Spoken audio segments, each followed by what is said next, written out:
De la chaîne, bienvenue sur cette vidéo qui aujourd'hui va parler de ce retour en force entre guillemets de la posture adulte, alors pas forcément dans la notion de Berne et de l'analyse transactionnelle, mais vraiment dans les stéréotypes de ce que représente un adulte, c'est-à-dire prendre ses responsabilités, avoir une forme de tempérance, savoir être logique, analytique,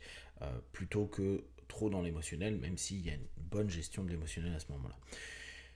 L'élément qui je trouve intéressant, c'est on le voit au travers de nos actualités, de la politique. On a changé un Premier ministre qui était tout jeune pour avoir le senior des premiers ministres. Tout comme, là il y a quelques heures, c'est fini le débat Harris-Trump. Et on voit la posture très infantile, très exacerbée dans les attaques et pas du tout dans la tempérance que peut avoir Trump. Ce qui est intéressant, c'est que, comme je vous l'avais partagé dans des articles, on est dans une société qu'avons pendant pas mal de temps mis en avant le jeunisme. Ça a été euh, mis en exergue à un moment donné avec Greta. Et on donnait en fait plein pouvoir à la jeunesse comme étant quelque chose de vraiment positif. Si clairement la jeunesse a des idées est créatif, pense en dehors de la boîte, hein, c'est-à-dire en dehors du système, parce que justement, pas trop euh, oppressé et compressé dans le système depuis en tout cas trop peu de temps, on a néanmoins une espèce de retour vers un aspect qui parfois n'est pas meilleur, hein, une posture parentale hyper importante. C'est-à-dire que on va avoir des adultes qui se mettront dans un rôle très conseillant, conseillé, comme s'il y avait une réponse à cette jeunesse qui, à un moment donné, a eu semblé avoir les réponses, mieux savoir, mieux comprendre, alors que, avec toutes leurs compétences et leurs qualités, et avec tout ce qu'ils apportent et apporteront, parfois manque de distance. Et si on regarde ou on écoute les débats présidentiels, mais nous on l'a eu aussi avec les débats absurdes autour du futur Premier ministre, on s'aperçoit que très souvent on a affaire, notamment sur les plateaux, notamment sur même les articles qu'on peut lire, à une espèce de déballage émotionnel, une création et une volonté certainement de la part de ceux qui écrivent, qui tweetent ou qui font leurs vidéos, de créer chez l'auditeur ou chez celui qui va regarder les vidéos un, un rapport où ça va le toucher. En bien, en mal, on s'en fout, l'important est qu'il y ait justement une diminution de notre compétence logique, analytique, en gros, créer des ruptures de pattern pour amener vers de l'émotionnel, pour amener vers parfois de l'incohérent, juste ces notions qui vont jouer avec nos croyances et nos valeurs, et entraîner petit à petit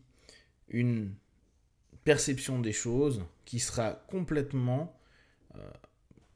détournée du réel par les récits et les storytelling. Ce qui est classique, ce qui est fait à peu près dans tout rapport politique ou tout rapport d'influence. La posture d'adulte est aussi notre propre responsabilité. Là encore, je vous l'avais écrit sur un article. La mise en avant pendant des années du processus adolescent ou des adultes qui ne veulent pas réellement plonger dans ce monde-là et qui ont encore des attitudes, des comportements, donc qui ne répondent pas aux stéréotypes de ce qu'est un adulte, euh, a porté préjudice. C'est-à-dire que, et je pense qu'à peu près tout le monde est OK, et si vous prenez un peu de temps pour regarder Kamala Harris et Donald Trump, la qualité des débats, mais je prends les Américains, on a la même chose en France, hein, est hyper bas. Et quand je pense que la plupart d'entre vous, vous pensez aux politiques à l'ancienne, on avait la sensation que les débats étaient plus hauts, plus élevés. ne serait-ce que par la façon de se comporter, la façon de s'exprimer. C'était une notion où il y avait une forme vraiment, entre guillemets, de noblesse, une façon de recadrer, une façon d'attaquer, une façon de toucher, de mettre les bons points dans des débats, alors que maintenant, c'est des analogies, vous verrez, Trump est parti sur un délire de manger des chats et des chiens, mais de l'autre côté, la démocrate, elle est pas mieux, elle arrive pas à avoir, à se composer dans une posture, et c'est devenu normal. C'est devenu normal pour nous, auditeurs ou personnes qui visualisons ça, d'avoir des politiques qui vont avoir des attitudes qui ne sont pas de leur rang. Et c'est un exemple, parce que le problème, c'est qu'il y a un écoulement. Si nos politiques ne parlent pas bien, si les personnes qui, logiquement, représentent le plus haut degré de l'État se comportent pas bien, bon, ça aide pas. Mais si en plus, on a comme l'ancien Premier ministre, M. Attal, qui va commencer à faire une leçon, alors qu'il est resté 8 mois, dont 2 où il n'a pas vraiment travaillé, à quelqu'un qui a 50 ans de vie politique,